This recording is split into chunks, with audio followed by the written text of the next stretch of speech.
بسم اللہ الرحمن الرحیم۔ محترم سامعین، ناظرین و ویورز، السلام علیکم ورحمۃ اللہ وبرکاتہ۔ امید ہے کہ اللہ تعالیٰ کے فضل و کرم سے خیریت سے ہوں گے۔ اللہ تعالیٰ آپ کو، آپ کے اہل خانہ کو ہمیشہ اپنی حفظ و امان میں رکھے، آمین۔ راہ ہدایت و نجات کے سلسلے کا ولاگ درس قرآن کا آغاز کرتے ہیں۔ مدرس ہیں جناب قاری حافظ مولانا محمد اقبال صاحب، خطیب جامعہ مسجد نگینہ محلہ انصاریہ شیخوپورہ۔ یہ روحانی اور قرآنی ولاگ جو سراسر باعث خیر، باعث برکت اور باعث ثواب روزانہ کی بنیاد پر میں اپنے یوٹیوب چینل بشیر رشیدی سے پیش کرتا ہوں، اللہ تعالیٰ کی رضا کے لیے۔ اللہ تعالیٰ میری یہ کاوش قبول فرمائے۔ تو شروع کرتے ہیں آج کے درس سے قرآن۔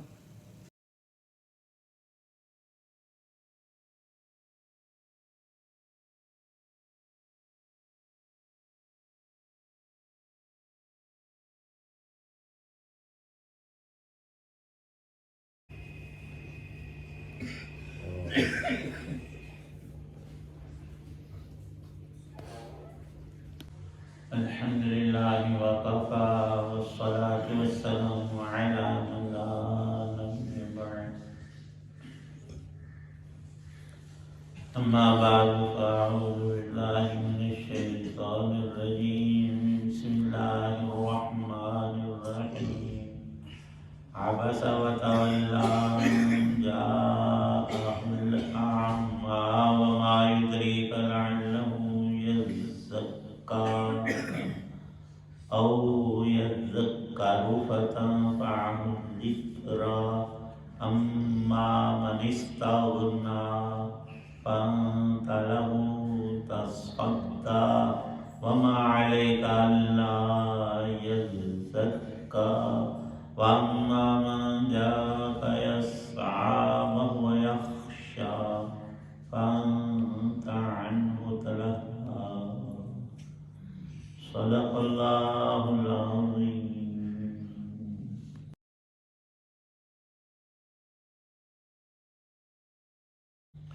شروع اللہ کے نام سے جو سب پر مہربان ہے، بہت مہربان ہے۔ پیغمبر علیہ السلام نے ماتھے پہ بل ڈالا اور رخ پھیر لیا، اس لیے کہ ان کے پاس وہ نابینا آ گیا تھا۔ اور اے پیغمبر علیہ السلام، تمہیں کیا خبر، شاید وہ سدھر جاتا یا وہ نصیحت قبول کرتا، اور نصیحت کرنا اسے فائدہ پہنچاتا۔ وہ شخص جو بے پرواہی دکھا رہا ہے، اس کے تو تم پیچھے پڑتے ہو، حالانکہ اگر وہ نہ سدھرے تو تم پر کوئی ذمہ داری نہیں آتی۔ اور وہ جو محنت کر کے تمہارے پاس آیا ہے اور وہ دل میں اللہ کا خوف رکھتا ہے، اس کی طرف سے تم بے پرواہی برتتے ہو۔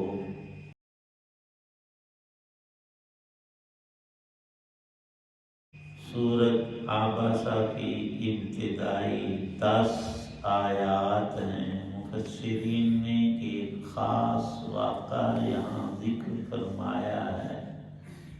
حضرت رسول پاک صلی اللہ تعالی علیہ وسلم ایک جگہ پر رؤسائے مکہ کو دین کی دعوت دے رہے تھے اور اللہ کا کلام سنا رہے تھے۔ اسی اثناء میں ایک نابینا صحابی جن کا نام عبداللہ ابن ام مکتوم لکھا ہے، وہ آ گئے۔ وہ تو نابینا تھے اور انہوں نے توجہ کی نہیں کہ نبی پاک صلی اللہ علیہ وسلم مصروف ہیں یا فارغ۔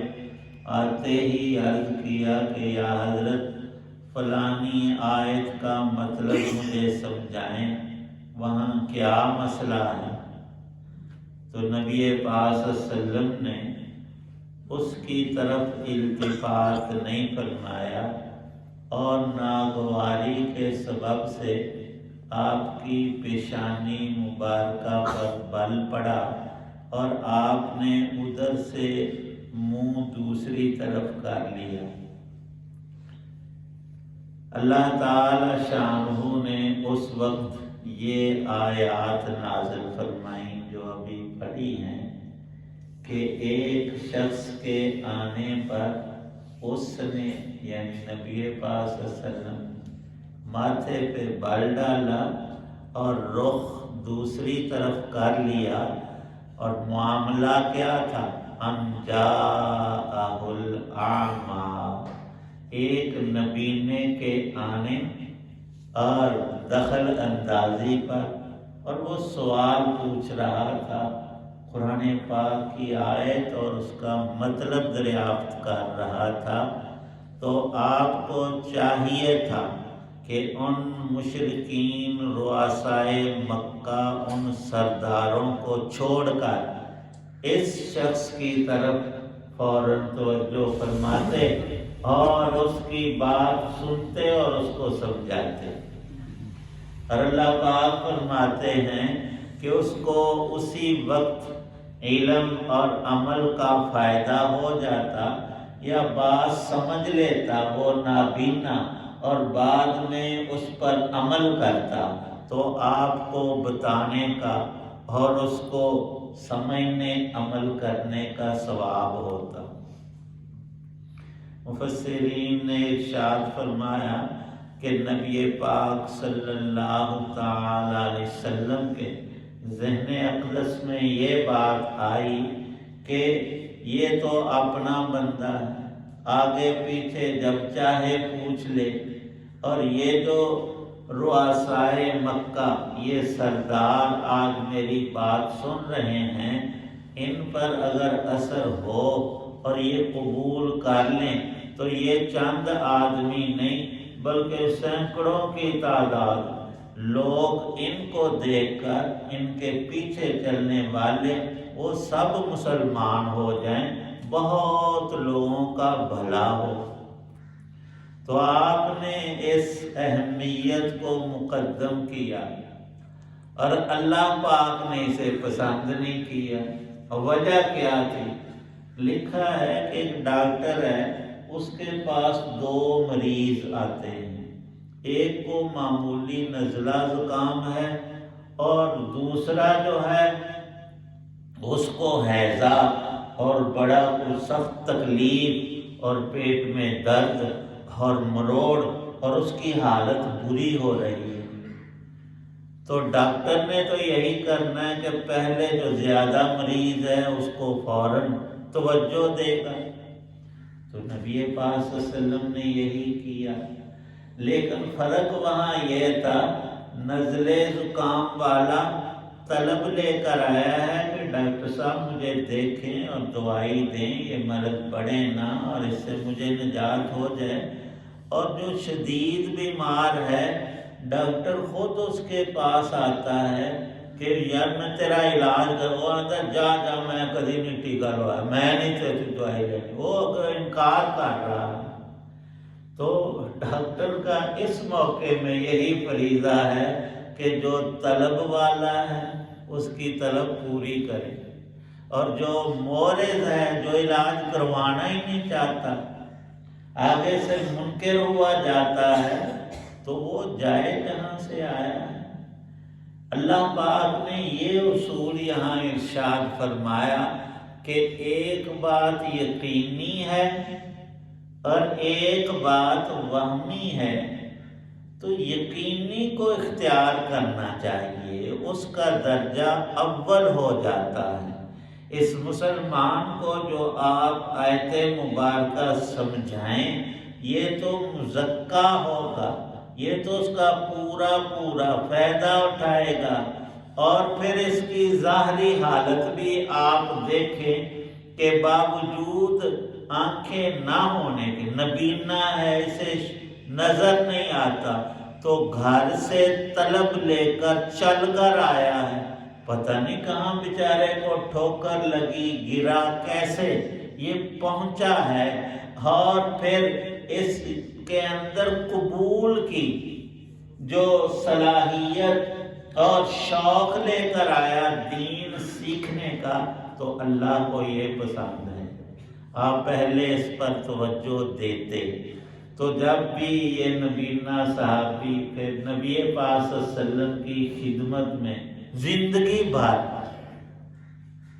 کم از کم 12 سال یہ ہجرت کر کے مدینے بھی گئے، اور پھر ایک جنگ میں نبی پاک صلی اللہ علیہ وسلم کے بعد خلفائے راشدین کے زمانے میں اب نبینوں پر جنگ لڑنا تو ہے نہیں، یہ کہنے لگے کہ مجھے ضرور ساتھ لے جاؤ، کچھ چھوٹا موٹا کام جو مجھ سے ہو سکا وہی کروں گا۔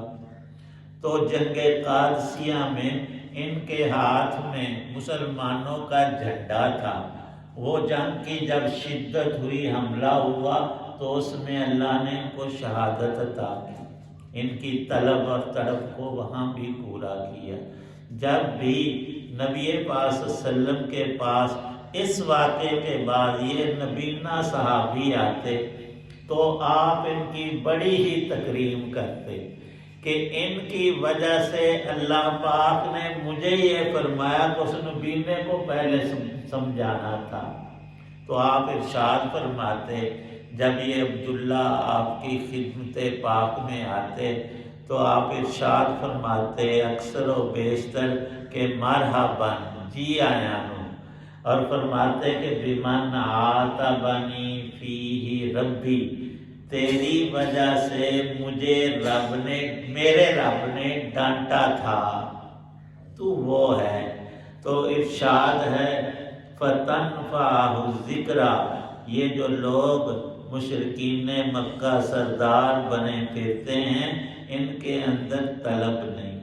یہاں ہم سب کے لیے سبق ہے کہ دین کی بڑی بات ہو یا چھوٹی، صرف کانوں سے نہیں دل کی توجہ سے اور ہمہ تن گوش ہو کر، بلکہ لکھا ہے وہ بات تم نے 100 دفعہ سنی ہو لیکن انداز تمہارا طلب میں تڑپ میں ایسا ہونا چاہیے کہ گویا میں پہلی دفعہ سن رہا ہوں۔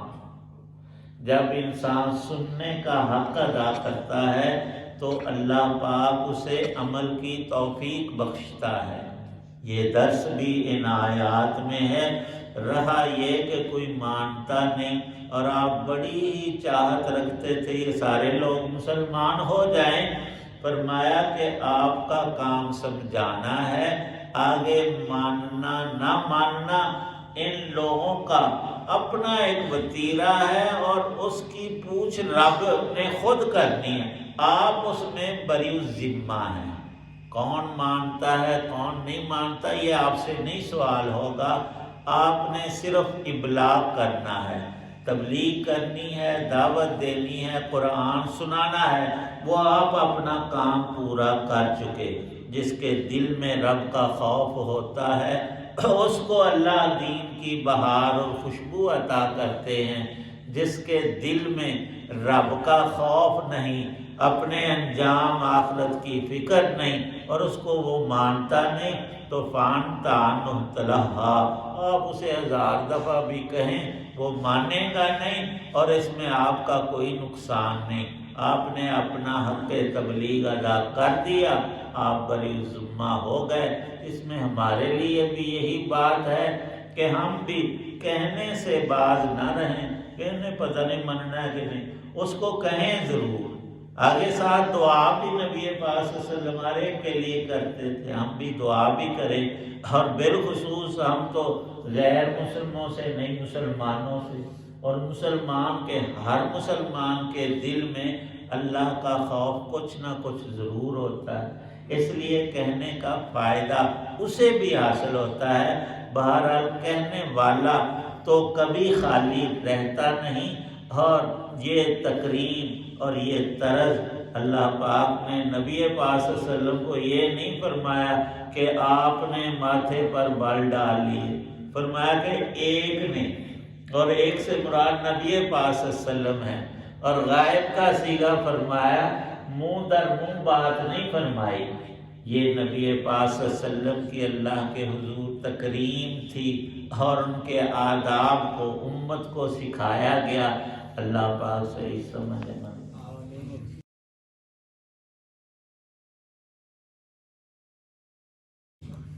الحمدللہ رب العالمین والصلاة والسلام علی رسول النبی الکریم اللہم صلی علی سیدنا محمد وآلہ بقدر حسنہ و جمالہ۔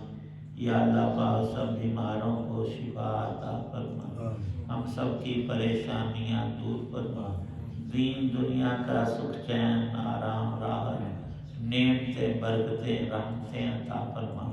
اتنے حضرات دعا میں موجود ہیں، سب کی نیک دعاؤں کو قبول فرما، دین کی سمجھ عمل کی توفیق عنایت، ہمارے والدین سب مسلمانوں کی مغفرت فرما، حسن خاتمہ نصیب فرمانا۔ صلی اللہ تعالی علی خیر خلق محمد وعلی آلہ واصحابہ وآل بیتہ اجمعین۔